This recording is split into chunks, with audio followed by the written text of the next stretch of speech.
What's up, guys? Welcome back to the channel. It's your boy Dom. This is Dominic Rich FC. Just chilling in the van, trying to be as consistent as possible and do some predictions, English Premier League predictions for match week 2. I didn't do match week 1 predictions because, to be honest, I needed to see the teams and feel things out first, before I dive in. And I'm still not 100%, ready, in my opinion, to really assess these teams. But I'm basically going to go off brief recent history and what I've seen on match day 1 and some other, factors as well. No bias here, no bias. And before I even get into these predictions, guys, smash the thumbs up button. Let's get this video to 100 likes. That's the minimum, 100 likes. If it gets 200, that's great. But 100 likes for your boy. Smash up the thumbs up button, man. Let's get it. So, match week 2 predictions. Before we get into match week 2 predictions, of course, we got to talk about what happened on match week 1. Man United 1, Fulham 0, Ipswich 0, Liverpool 2, Arsenal 2, Wolves 0, Everton 0, including a red card, Brighton 3, Newcastle 1, Southampton 0, including a red card for Newcastle, Nottingham Forest 1, Bournemouth 1, West Ham 1, Aston Villa 2, Brentford 2, Crystal Palace 1, Chelsea 0, Manchester City 2, and newly promoted former Premier League champions Leicester City pulled off a stunning 1-1 draw against Tottenham. I almost said Chelsea. I don't know why. But let me take a sip of my water before I really get into this. I don't know what. My mouth feels dry already. But yeah, guys, we're going to do this unscripted, straight off the top. No edits, nothing. Going to give you the raw, uncut, man. Just the way you like it. Pause, no DD. So we're going to get into the first match for match week 2 of 38. It's going to be a long season, guys. It's going to be a very long season. So let's not jump the gun too much. Let's have some patience and let's take it one game at a time. So in the future, as I continue to do these, I will add more things and make it more fun. You see what I mean? Brighton versus Manchester United. Well, I have my prediction already. I've made up my mind. And in terms of recent matches, the last 5 games, Brighton has 3 wins. Man United has 2. There's been no draws. I'm not going to go further than that. And in terms of recent form, Brighton, they have 5 wins in 5 in their last 5 matches.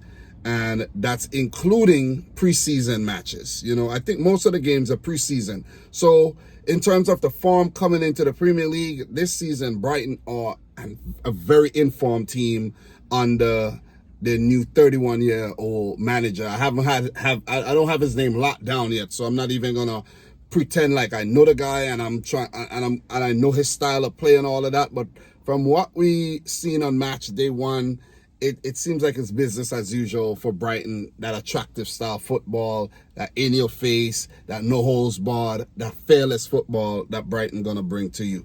Guys, it's crazy that on Google here, Brighton has a 38% chance to win the game. Man United a 36% chance and a 26% chance for a draw. Last season, Brighton lost their home match 2-0 to United. But they did win the away match 3-1. So it's very even. I think this contest is very even because Brighton has a very good recent record against Manchester United. And United are still not a settled unit under Erik ten Hag, with them still integrating a lot of new faces and a lot of new signings, I should say. So you have Mazrou, you have De Ligt, you have Zirkzee, you have all these guys coming in and having to adapt to Ten Hag's style of play at Manchester United, despite some of them working with him in the future. It's going to be tricky. But for Brighton, it's also similar where they're working on their new manager, new philosophy and everything. Even though some parts are the same, it's still fresh. So there's a cloud of, doubt here on where this match would go. It is it's a very difficult game to predict. But in my opinion, I think Man United, they won their first match against Fulham. They weren't totally convincing, but they pulled it off in the end. Brighton, they were exquisite in their opening game. So it is very difficult to predict. But I am going to, however, go for Manchester United win. I told you guys there ain't no bias here. I'm a City fan. There ain't no bias here. I think United's going to win this one 3-1. And I'm also going to be doing something very exciting this season. I'm going to start putting bets on these games. And I'm not talking about like big money bets, small bets. 50 cents, 75 cents bets, $1 bet, $1.50 bet. So there's 10 matches and I'm going to bet on each and every game. And the game would be to bet on every single result that I give. I'm going to put like exact results. So maybe I'll put 50 cents for the exact result and 50 cents for whatever the team I say is going to win. So even if they win, I'm going to make some money from the bet.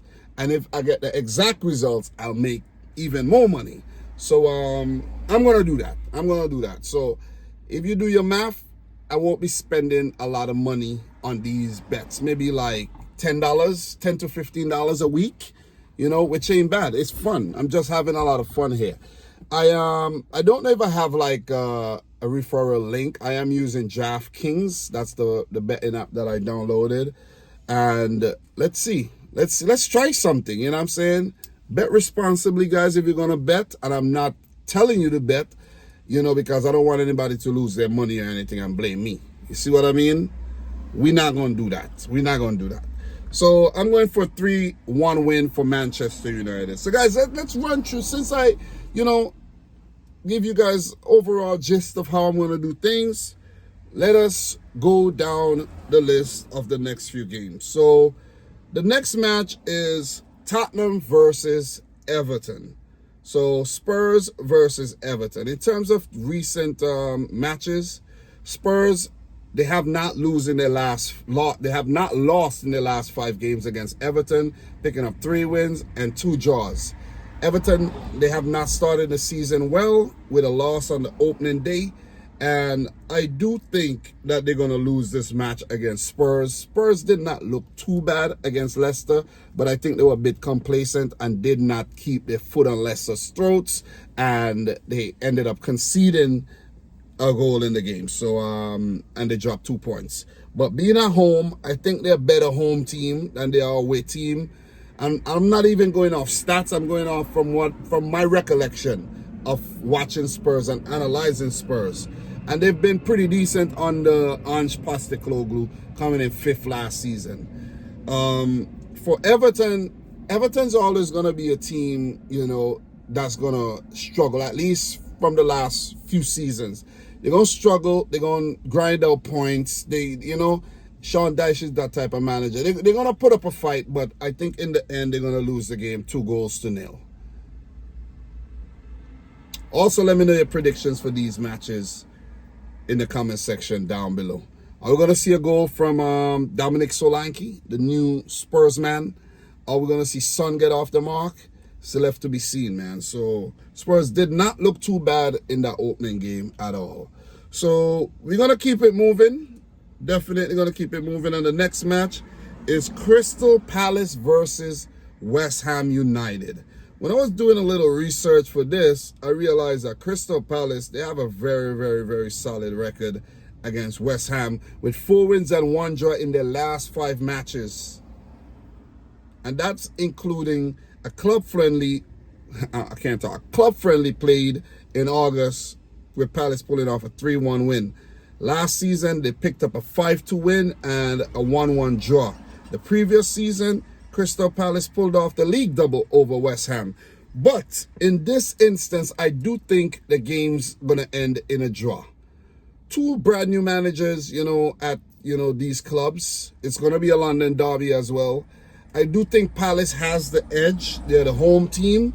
But West Ham didn't look too bad in their opening game there against Aston Villa. They didn't look too bad at all. And I think they were quite unfortunate not to walk away with something from that match. But Villa's been on fire, so they picked up a 2-1 win. This game, I'm going to go for a 1-1 draw. Palace, they lost Olise. They're still trying to figure out who's the best man up top, whether it's Edward, whether it's, Mateta. I think they're still trying to figure out their best team under Oliver Glasner, who was on fire at the back end of last season. But it's a brand new season, there's going to be different variables. 1-1 draw. Lopetegui to pick up his first points as a West Ham manager. I think that's a fair assessment. Because West Ham didn't look too bad last week, and they do have a solid outfit, man. Guys like Lucas Paqueta, what's his name there, man? I'm still very rusty. What's his name? Is he Nigerian? He's Nigerian, right? Kudos. Where's Kudos from? Ivorian or Ghanaian? What am I? Guys, I'm very rusty. I should know these things. I knew these things. But you take a little break from the football and then you forget where players are from and you're running a blank on names. But these guys look very, very good last week. So we're going to definitely keep it moving, though. I ain't got all day, and I know you ain't got all day, too. So Southampton versus Nottingham Forest. Well, the last time Southampton was in the Premier League, Forest did the league double over Southampton, and I think that definitely helped Forest to survive the drop in their first season back in the league. You see what I mean? Solid 6 points against the Saints, and that most likely did contribute to the Saints going down. So Southampton, they only picked up 25 points the last time they were in the league. I'm not so convinced with what I've seen from Southampton. Brand new manager at the helm too. He's so new I can't even recollect his name right about now. To be honest, it's going to take me some time to get used to these new managers. But those 6 points was so crucial. Forest picked up 38 points that season, and Leicester had 34 points. You see what I mean? Everton had 36. Let's say Forest did not pick up any points against Southampton, they would have been relegated, without a doubt. So Forest under new manager Nuno Espirito Santo, fairly fresh, came in at the back end of last season. I think, Nuno knows the league. He's managed Wolves, he's managed Spurs, and he's had a very, very good record in the league. Level-headed manager as well.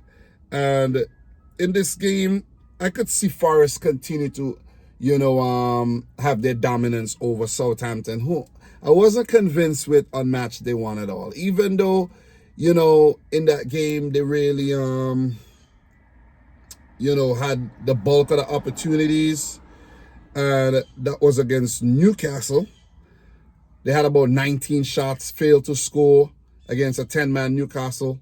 And I think, they have a lot of things to work on, in my opinion. So I'm going to go for Forest 2, Southampton 1. I am not convinced, and I'm going to say this now, that Southampton's going to stay in the league. Let me know what you think about that prediction as well, guys. We are going to keep it moving. Fulham versus Leicester City. Guys, Fulham has a very, very solid record against Leicester City. And they do have a 53 probability win here and a 25% draw. 3 wins, no draws, 2 losses in their last 5 against Leicester. And the last time Leicester City were in the Premier League, Fulham did the league double over Leicester. So, look, Marco Silva is a solid manager. While at Hull, Everton, now at Fulham, Marco Silva is highly rated. And I think he finally has come of age with this Fulham team. I think the loss of João Paulini is a big miss. But I've seen that they just signed Sander Berge. Sander Berge is solid. Very, very solid. Norwegian, I think he is.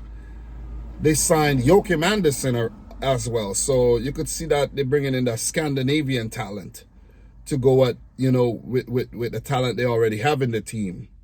Rodrigo Muniz did have a solid back end last season. And Fulham, they're a very positive-minded type of football team under Marco Silva. They take the game to teams and they play a fearless brand of football. That's why they've survived the drop in the last 2 seasons since they came back up. I am very confident that Fulham's going to pull off a 2-1 win over the newly promoted Leicester City under Steve Cooper. Despite Leicester looking very, very good against Spurs, I could just see, Fulham getting the upper hand here. And if Leicester are to survive, these are the games that they have to win. Games against Fulham, Southampton, Bournemouth. And no disrespect to these teams, Crystal Palace, the West Hams. Leicester have to pick up points against these teams. You see what I mean? Your Nottingham Forest, the newly promoted Ipswich Town. These teams. But I think they'll score, but Fulham to win the game 2-1. It's my assessment. Next match. This one's a little easy, guys. At least on paper. But I am confident. Manchester City versus Ipswich Town. And no disrespect to Ipswich, but I didn't even look at a history between these two clubs, all right? But let's take a look at it. Last 5 matches, I don't think there's any history here. I don't think, let me just look it up really quick. It's a head-to-head. It has to go like way back where it's irrelevant. I think the last game that these teams play against each other was early 2000s. That's how long these teams haven't met each other. Early 2000s. It's irrelevant. I'm not even going to talk about it. This is the brand new Manchester City team. So, opening match, a win against Chelsea. Solid win. 2-0 win. Clean sheet. Positives for City right there. Both in attack and defense. Defending Premier League champions 4 in a row. A lot of positives to take from that game. A lot of positives. A lot of positives. And this is a tall task, I must say. Very, very tall task for Ipswich Town. Having coming up against Liverpool, lost that game 2-0. And to play back-to-back matches against Liverpool and Man City is a baptism of fire. It's a christening of fire back in the Premier League, back amongst the big boys. You see what I mean? So, for this match, I'm going to go for 5-0 win for Manchester City. I'm going to go for Erling Haaland and Jeremy Doku and Kevin De Bruyne and Phil Foden and Bernardo and co. to wreak havoc on this newly promoted Ipswich Town team.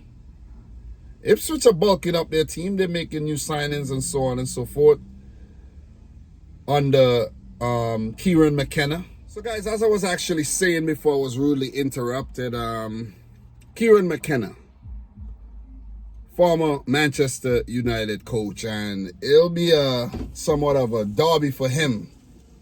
You know what I mean? Seeing that, well, a rivalry, I should say, instead of a derby. But for him, having worked with Man United, coming up against City would always be like, a big occasion.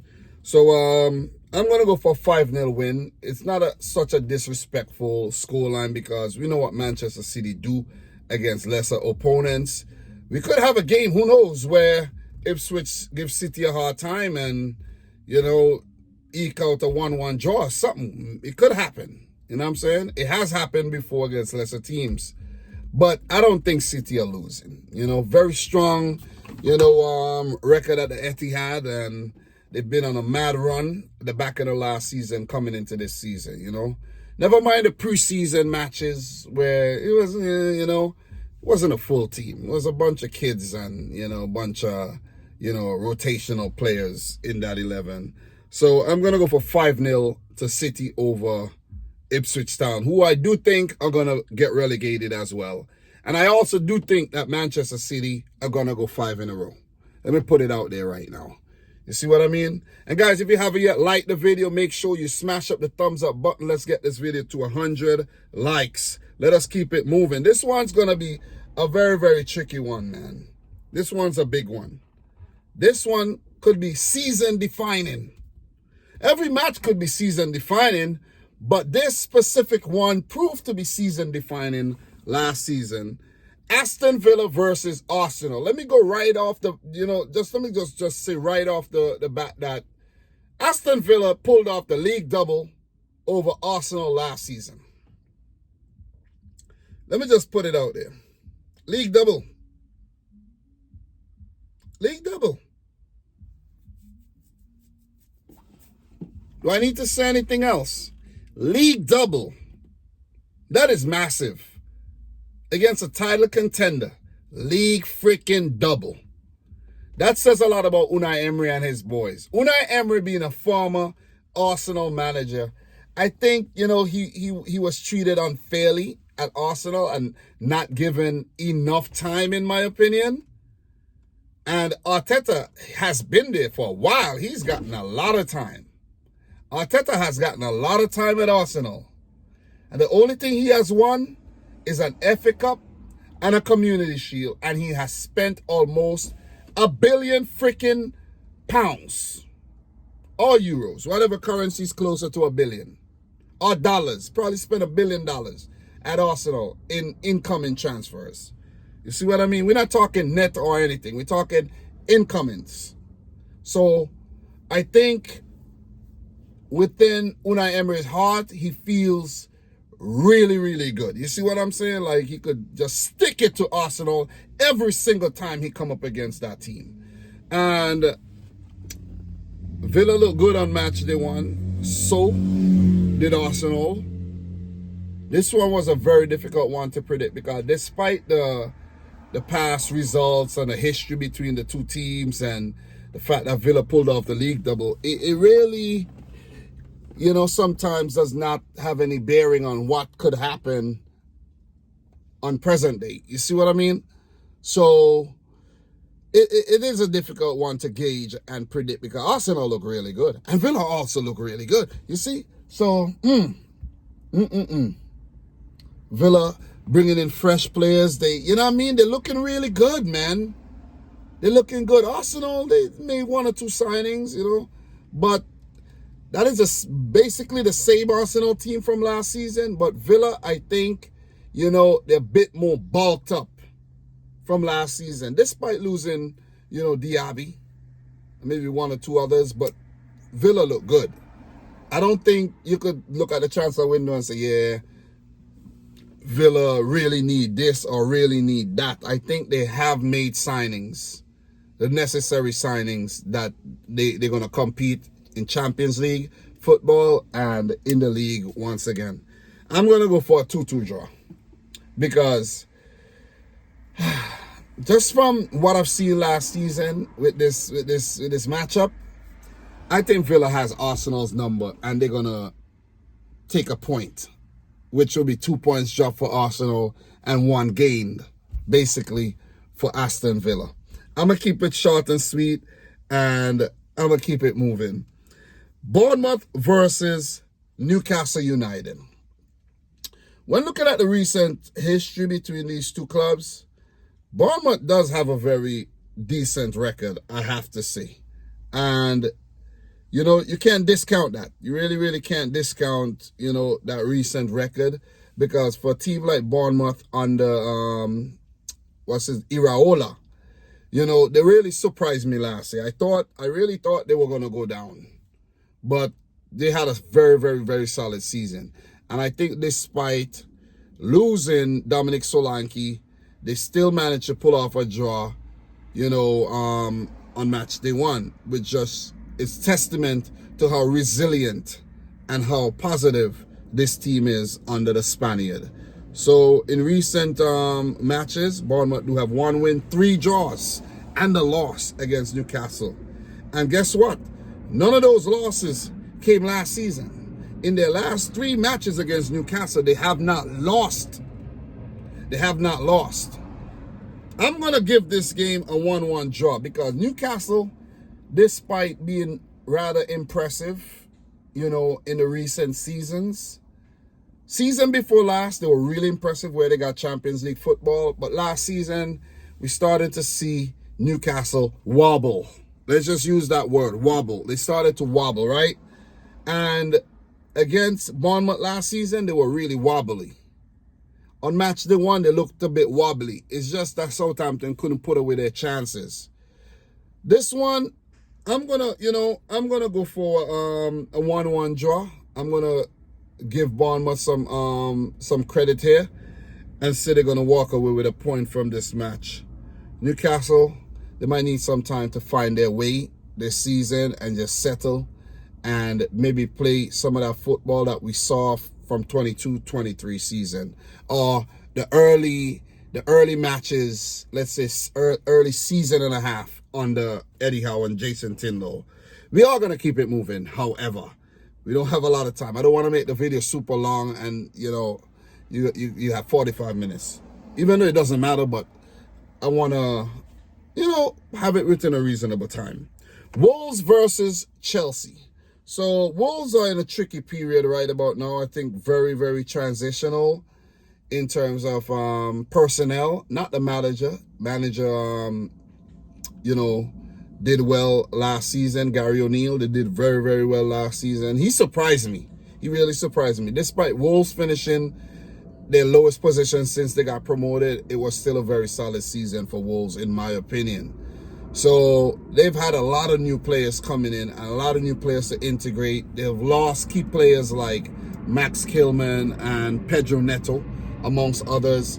And I think it's going to be a very difficult start to the season for Wolves. I think they were very, very unlucky last season. They played a lot of very good football early on and they were very unlucky. And it could be the same case for them once again this season.